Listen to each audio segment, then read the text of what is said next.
Благодарам, председателе.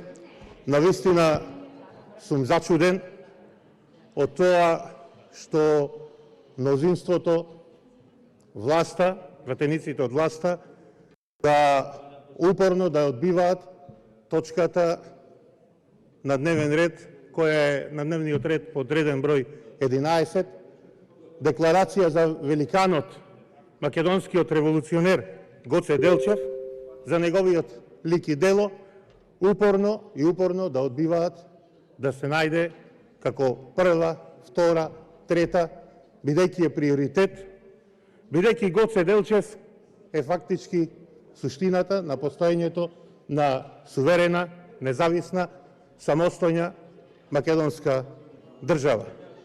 Јас очекував, почитувани колеги, сите да ја поддржиме заеднички оваа декларација за ликот и делото на македонскиот револуционер и великан, а повод за донесувањето и предлагањето од страна на пратениците на ВМРО ДПМН за една ваква декларација е 150 години од раѓањето на Гоце Делчев.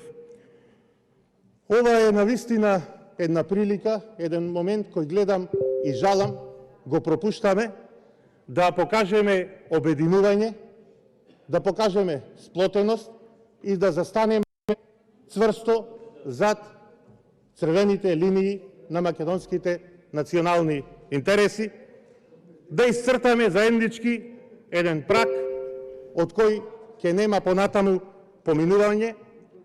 Ова го предлагаме бидејќи гледаме дека во изминатиот период се злоупотребува името на македонскиот великан Гоце Делчев, а посебно е актуелно во последниот период во преговорите со Република Македонија.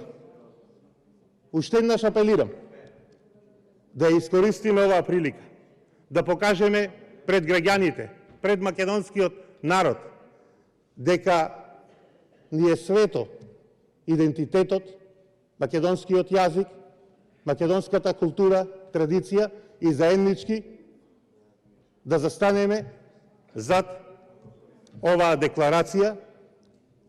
Уште еднаш ќе кажам, жалам што немаме поддршка од вас како мнозинство, но еве ќе искористам и оваа прилика и овај момент да побарам оваа точка од 11-та да биде под реден број 6. Ви благодарам.